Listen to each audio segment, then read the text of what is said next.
Bonjour. Senghor disait « C'est dans les décombres du colonialisme que nous avons découvert un atout merveilleux qu'est la langue française. » J'ajouterai pour dire qu'on avait découvert un trésor inestimable qu'est la langue française.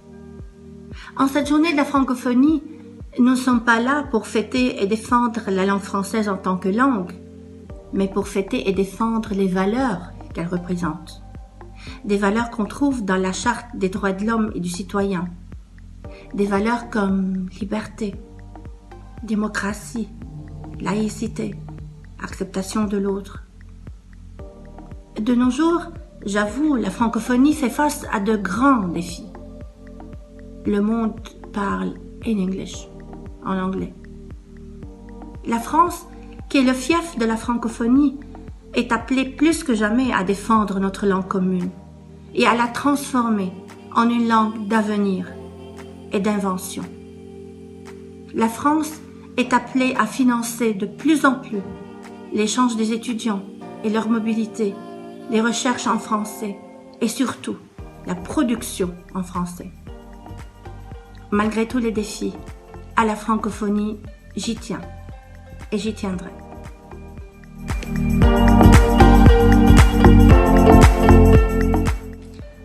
Il est vrai que la langue anglaise prédomine le paysage scientifique, mais cela n'empêche pas les chercheurs francophones de publier dans les meilleurs journaux internationaux.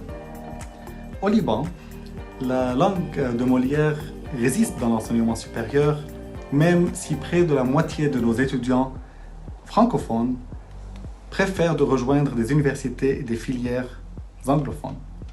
Celles-ci sont en effet plus attractives, puisque la langue anglaise est plébiscitée dans le domaine professionnel. Le choix de la part de nos étudiants n'est rien d'autre que du pragmatisme pour mieux s'adapter à notre monde moderne. Mais nul besoin de s'alarmer. Je peux rassurer pleinement les étudiants libanais francophones choisissant des filières scientifiques ont de grands atouts, dont celui de s'adapter assez rapidement et assez facilement à la situation.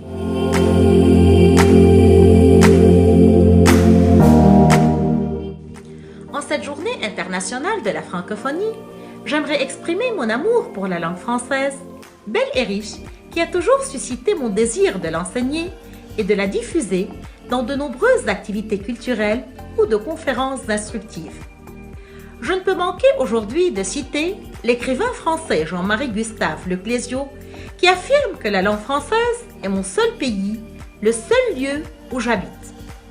En tant que professeur de littérature française, j'insiste sur le fait que la francophonie n'est pas seulement la pratique d'une langue, mais aussi un échange de valeurs humaines et intellectuelles et une initiation à une sociabilité tolérante et enrichissante. Les œuvres littéraires sont en effet riches d'une expérience pluriculturelle et d'un enseignement mettant au premier plan les grandes valeurs françaises qui sont les droits de l'homme.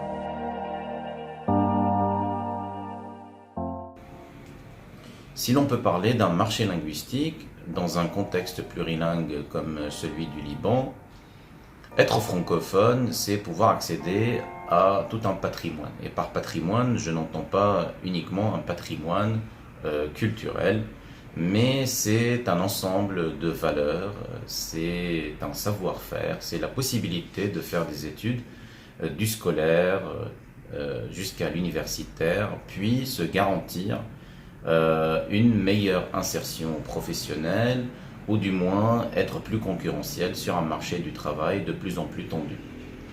Être francophone, c'est avoir un certain nombre de valeurs qui, pour moi, sont, pour conclure, des valeurs universelles.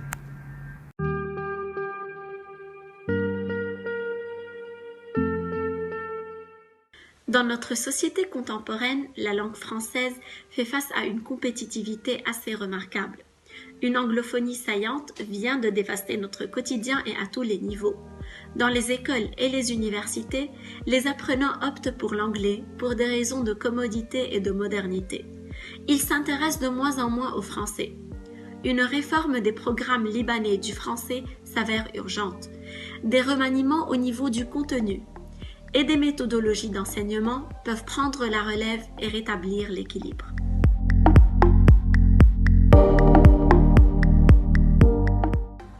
En tant que conseiller municipal, je rappelle que le conseil municipal de Tripoli est formé de 24 membres.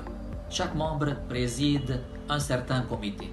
Moi, je préside le comité culturel depuis un mois seulement.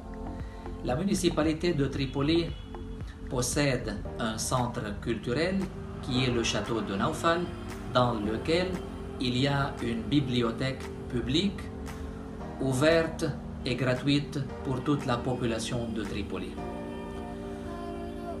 Je suis prêt pour toutes sortes de collaborations qui visent à organiser des événements culturels francophones et qui visent à éveiller la créativité et le développement culturel de la communauté et qui visent aussi à stimuler la lecture, l'importance de la lecture et l'amour de la culture.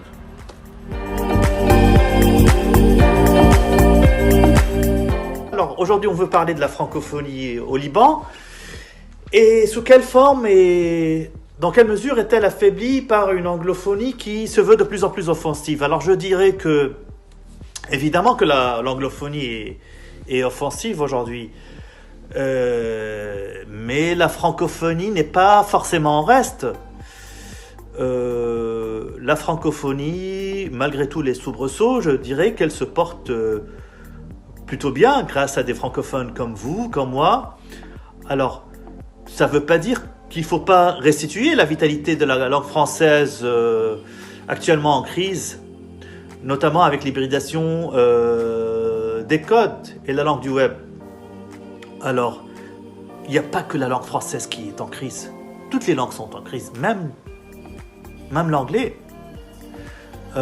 Aujourd'hui, l'hybridation, la langue du web, c'est un fait. Alors, la francophonie doit s'adapter intelligemment à cette hybridation en sauvegardant sa spécificité. À travers mon parcours de cadre les 20 dernières années, j'ai remarqué que certaines boîtes au Moyen-Orient ou au Liban s'intéressaient aux Français ou étaient curieux de savoir si on maîtrisait la langue française, mais pour dire vrai, ça représente peut-être un petit plus pour eux, un indicateur sur notre culture et notre mode de pensée, plus qu'une obligation pour le travail requis. Ça ne veut pas dire que mieux vaut ne pas l'avoir.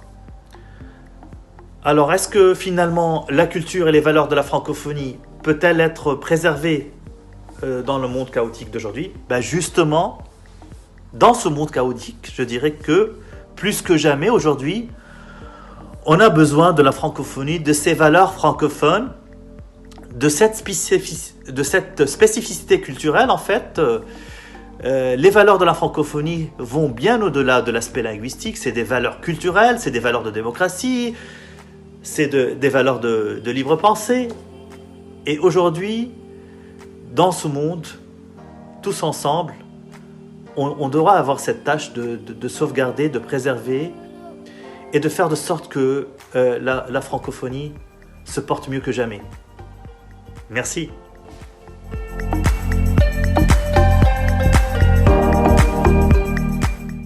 Je vous salue toutes et tous à l'occasion de la semaine de la francophonie.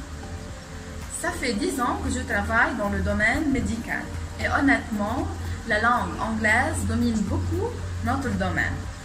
C'est le seul moyen de communication entre les différents acteurs de santé, par oral et par écrit.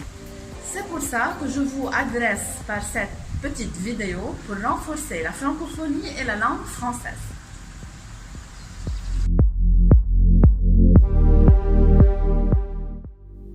En tant qu'employé à l'université libanaise, je trouve que les bacheliers libanais de nos jours rejoignent de plus en plus les universités anglophones, et ceci grâce à l'attirance de la jeunesse par la langue anglaise et aussi grâce à l'importance de cette langue dans le monde des affaires et le monde professionnel.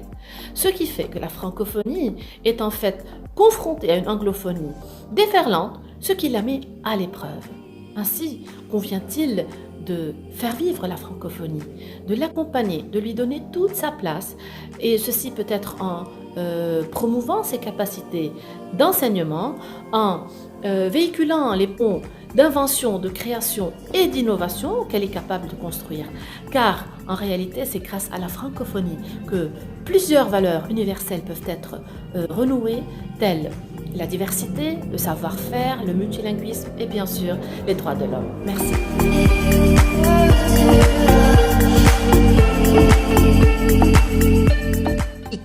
La langue française, tout comme la langue anglaise ou arabe, doit permettre le partage des valeurs universelles. À l'heure actuelle, dans un monde chaotique, l'initiation aux langues et aux cultures étrangères constitue un antidote avéré contre les dissensions sociales et même les guerres internationales.